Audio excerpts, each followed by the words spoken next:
บางความฝันถ้าไม่ตื่นเช้าเราจะไม่ได้เห็นมันผมตั้งเตาต้มน้ำร้อนซดกาแฟเพื่อลดความหนาวเย็นของรุ่งเช้าและรอให้ฟ้าสางกว่านี้อีกสักหน่อยผมจะเดินไปอีกประมาณ500 กว่าเมตรเพื่อจะไปรอแสงแรกของวัน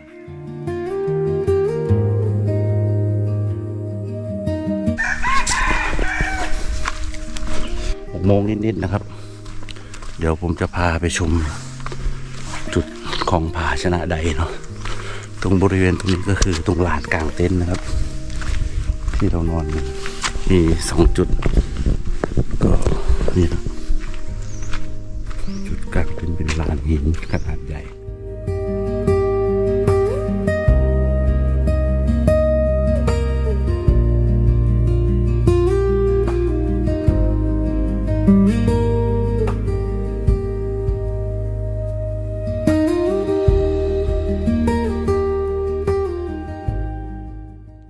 6 โมงกว่าๆแล้วแต่ฟ้ายังไม่สว่างดีขอบฟ้าเริ่มเปลี่ยนสีผมยืนอยู่ที่ผาชนะใดจุดที่พระอาทิตย์ขึ้นก่อนใครในประเทศเบื้องล่างคือแม่น้ำโขงไหลนิ่งๆเหมือนไม่รีบไปไหนภูเขาซ้อนกันเป็นชั้นๆเหมือนบทเรียนชีวิตที่ทับถมกันมาตอนฟ้ายังมืดเรามองไม่เห็นอะไรไกลเหมือนวันที่ชีวิตมันตันเหมือนวันที่เราคิดว่าทางข้างหน้ามันไม่มีแสงแต่ดูสิ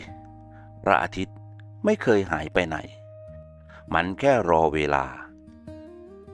แสงแรกค่อยๆโผล่ขึ้นไม่รีบ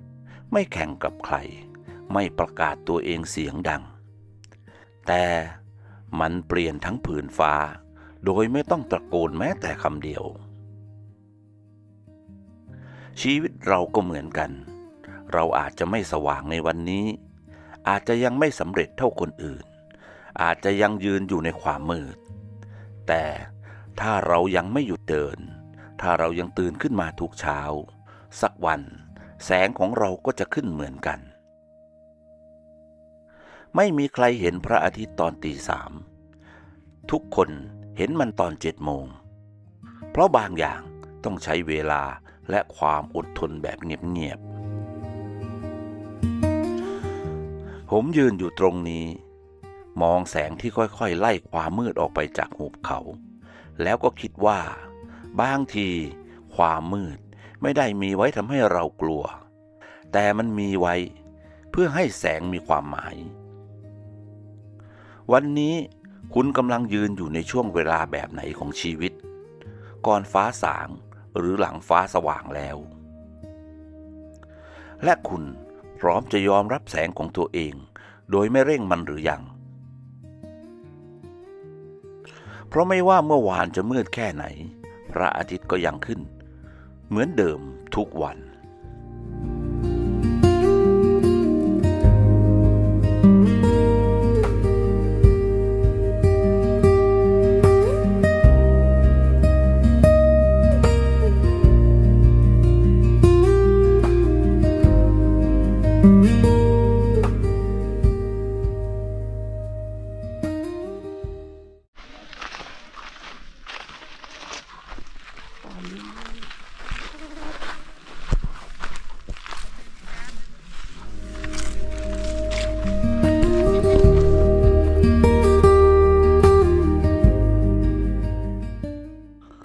ผมหันหลังให้พระอาทิตย์ไม่ใช่เพราะไม่อยากมองมันแต่เพราะถึงเวลาที่ต้องเดินต่อบางช่วงของชีวิต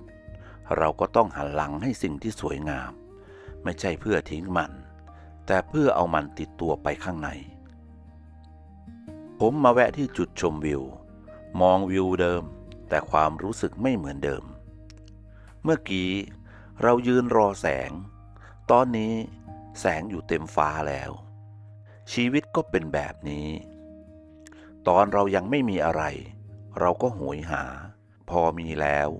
เราก็รีบไปต่อเราเคยนั่งนิ่งๆ กับสิ่งที่ได้มาแล้วบ้างไหม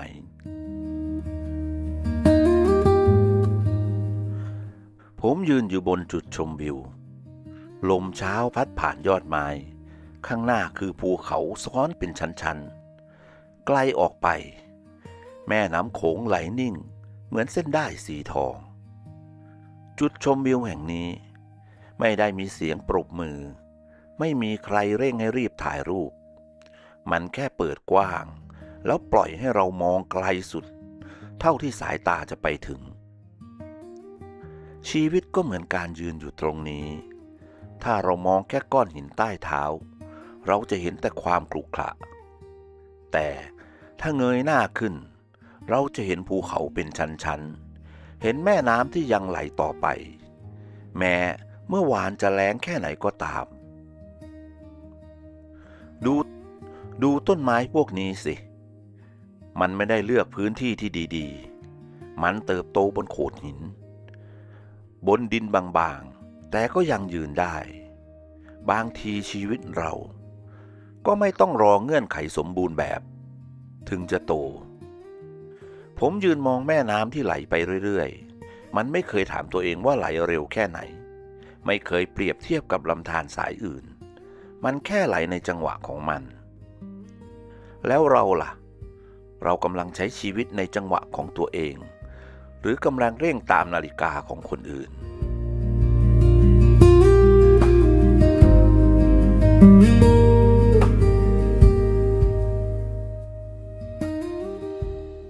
ผมเก็บเต็นท์